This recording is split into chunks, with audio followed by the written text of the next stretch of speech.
সূরা আল আহকাফ। বিসমিল্লাহির রহমানির রহিম। রহমান রহিম আল্লাহ তাআলার নামে। আল্লাহ তাআলার কাছ থেকেই এ মহাগ্রন্থ আল কোরআনের অবতরণ, যিনি মহাপরাক্রমশালী ও প্রবল প্রজ্ঞাময়।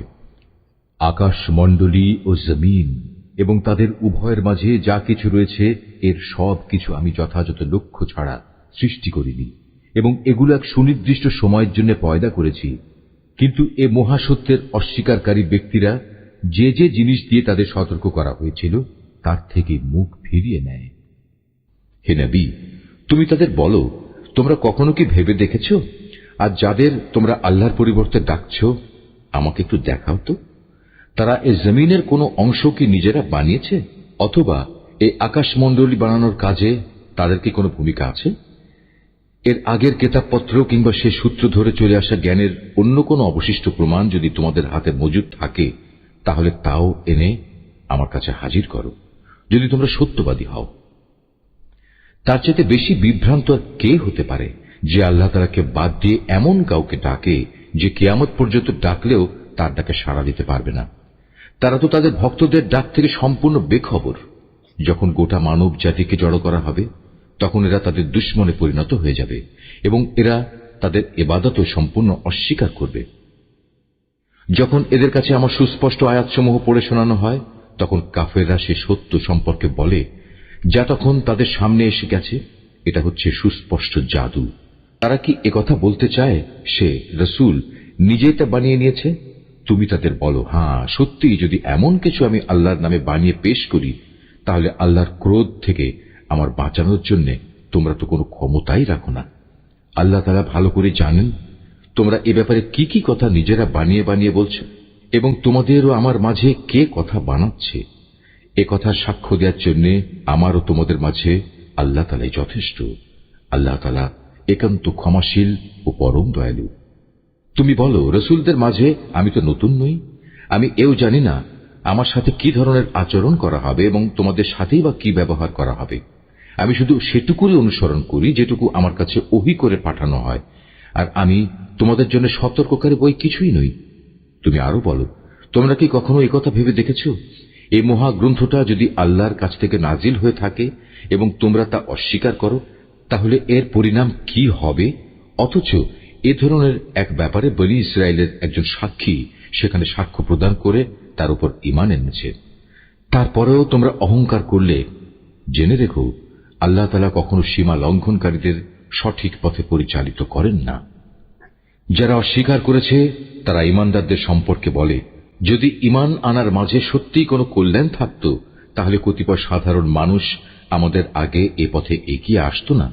যেহেতু এরা নিজেরা পথের কোনো দিশা পায়নি, তাই অচিরেই তারা বলতে শুরু করবে, এ তো হচ্ছে একটি পুরনো মিথ্যা অপবাদ।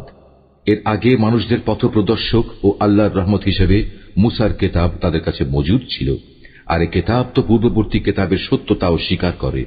এটা এসেছে আরবি ভাষায়, যেন তা সীমা লঙ্ঘনকারীদের সাবধান করে দিতে এবং ন্যায় পরায়ণ ব্যক্তিদের সুসংবাদ দিতে পারে। যেসব মানুষ একথা বলে আল্লাহ তাআলাই হচ্ছেন আমাদের একমাত্র মালিক, অতঃপর তারা এর উপর অবিচল হয়ে দাঁড়িয়ে থাকে, তাদের জন্য নিঃসন্দেহে কোনো ভয় শঙ্কা নেই এবং তাদের কখনো উদ্বিগ্নও হতে হবে না। তারাই হবে জান্নাতের অধিকারী, সেখানে তারা চিরদিন থাকবে। এ হচ্ছে তাদের সেই কাজের পুরস্কার যা তারা দুনিয়ায় করে এসেছে। আমি মানুষকে আদেশ দিয়েছি সে যেন নিজের পিতামাতার সাথে ভালো ব্যবহার করে, কেননা তার মা তাকে অত্যন্ত কষ্ট করে পেটে ধারণ করেছে এবং অতি কষ্টে তাকে প্রসব করেছে, এবং এভাবে তার গর্ভধারণকালে ও জন্মের পর তাকে দুধ পান করানোর দীর্ঘ 30টি মাস সময়। অতঃপর সে তার পূর্ণ শক্তি অর্জনের বয়স পর্যন্ত পৌঁছয় এবং একদিন সে 40 বছরে এসে উপনীত হয়। তখন সে বলে, হে আমার মালিক, এবার তুমি আমাকে সামর্থ্য দাও। তুমি আমার উপর শুরু থেকে যেসব অনুগ্রহ করে এসেছ এবং আমার পিতামাতার উপর যে অনুগ্রহ তুমি করেছ, আমি যেন এর কৃতজ্ঞতা আদায় করতে পারি। সর্বোপরি আমি যেন এমন সব ভালো কাজ করতে পারি যার ফলে তুমি আমার উপর সন্তুষ্ট হবে। আমার সন্তান সন্ততিদের মাঝেও তুমি সংশোধন এনে দাও। অবশ্যই আমি তোমার দিকে ফিরে আসছি, আমি তো তোমার অনুগত বান্দাদেরই একজন। মূলত এরাই হচ্ছে সেসব মানুষ যারা দুনিয়ায় যেসব ভালো কাজ করে তা আমি যথাযথভাবে গ্রহণ করি, আর তাদের মন্দ কাজগুলো আমি উপেক্ষা করি। এরাই হবে সেদিন জান্নাতবাসীদের অন্তর্ভুক্ত। এদের কাছে প্রদত্ত আল্লাহর ওয়াদা যা সত্য প্রমাণিত হবে। তবে সে ব্যক্তির কথা আলাদা, যে ব্যক্তি নিজ পিতা মাতাকে বলে, তোমাদের ধিক, তোমরা উভয়ে কি আমাকে এই বলে প্রতিশ্রুতি দিচ্ছ যে আমাকে কবর থেকে বের করে আনা হবে, অথচ আমার আগে বহু সম্প্রদায় গত হয়ে গেছে যাদের একজনকেও কবর থেকে বের করে আনা হয়নি। এ কথা শুনে পিতা মাতা উভয়েই আল্লাহর সাহায্য প্রার্থনা করে এবং সন্তানকে বলে, ও হে, তোমার দুর্ভোগ হোক, এখনো সময় আছে, আল্লাহ তাআলার উপর ঈমান আনো, আল্লাহর ওয়াদা অবশ্যই সত্য প্রমাণিত হবে। তারপরেও সে হতভাগা বলে, হ্যাঁ, তোমাদের এসব কথা তো অতীতকালের কিছু উপাখ্যান ছাড়া আর কিছুই নয়। এরাই হচ্ছে সেসব লোক যাদের উপর মানুষ ও জিনদের পূর্ববর্তী দলের মতো আল্লাহর শাস্তির বিধান অবধারিত হয়ে গেছে। এরা সবাই তাদের একই দলে সামিল হয়ে যাবে, আর এরা হচ্ছে ভীষণভাবে ক্ষতিগ্রস্ত। এই উভয় দলের প্রত্যেকের জন্যই তাদের নিজ নিজ কর্ম অনুযায়ী মান ও মর্যাদা রয়েছে। এভাবেই আল্লাহ তাআলা তাদের কাজের যথার্থ বিনিময় দেবেন, আর তাদের উপর কোন রকম অবিচার করা হবে না। যেদিন কাফেরদের জাহান্নামের জ্বলন্ত আগুনের সামনে এনে দাঁড় করানো হবে, তখন তাদের বলা হবে, তোমরা তো তোমাদের ভাগের যাবতীয় নিয়ামত দুনিয়াতেই বিনষ্ট করে এসেছো, এবং তোমাদের পার্থিব জীবনে সেসব নিয়ামত দিয়ে প্রচুর পরিমাণ ফায়দাও তোমরা হাসিল করে নিয়েছ।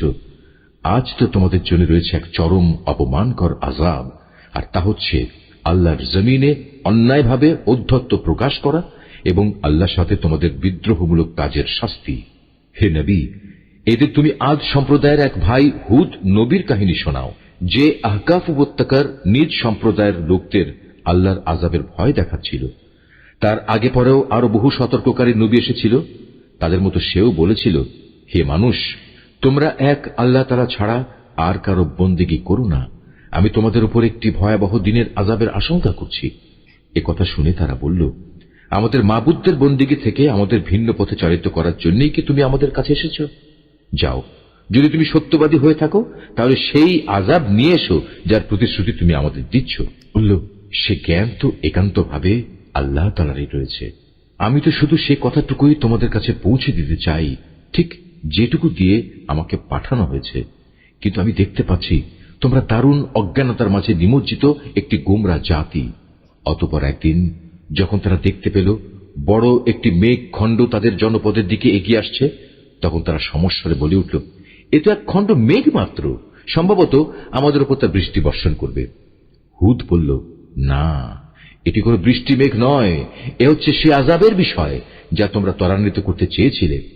মূলত এ ছিল এক প্রলয়ঙ্কারী ঝড়, যার মাঝে রয়েছে ভয়াবহ আযাব। এ ঝড় আল্লাহর নির্দেশে সব কিছুই ধ্বংস করে দেবে। তারপর তাদের অবস্থা সত্যি এমন হলো যে তাদের বসত বাড়ি ছাড়া আর কিছুই দেখা গেল না। আমি এভাবেই অপরাধী জাতিসমূহকে তাদের কৃতকর্মের প্রতিফল দিয়ে থাকি। এই জমিনে প্রতিষ্ঠা লাভের জন্য তাদের যা যা আমি দিয়েছিলাম তা অনেক কিছুই তোমাদের দেইনি।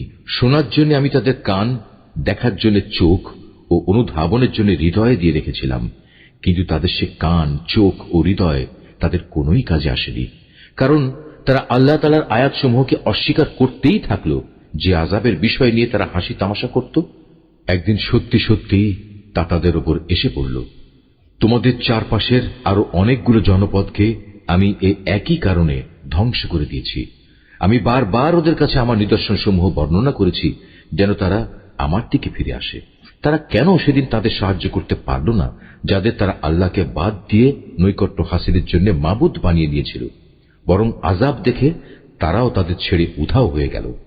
মূলত এ হচ্ছে তাদের আল্লাহ তাআলা সম্পর্কে মিথ্যা ও যাবতীয় অলীক ধারণার পরিণাম। একবার যখন একদল জিনকে আমি তোমার কাছে পাঠিয়েছিলাম, তারা তোমার কোরআন পাঠ শুনছিল, তখন তারা সে স্থানে উপনীত হল। তখন তারা বলতে লাগলো, সবাই চুপ হয়ে যাও। অতঃপর যখন কোরআন পাঠের কাজ শেষ হয়ে গেল, তখন তারা এক একজন নিজের সম্প্রদায়ের কাছে আল্লাহর আযাব থেকে সতর্ককারী হিসেবেই ফিরে গেল। তারা বলল, হে আমাদের জাতি, আজ আমরা এমন এক গ্রন্থ ও তার তেলাওয়াত শুনে এসেছি যা মূসার পরে নাজিল করা হয়েছে। এই গ্রন্থ আগের পাঠানো সব গ্রন্থের সত্যতা স্বীকার করে। এই গ্রন্থটি সবাইকে সত্য ও সঠিক পথের দিকে পরিচালিত করে।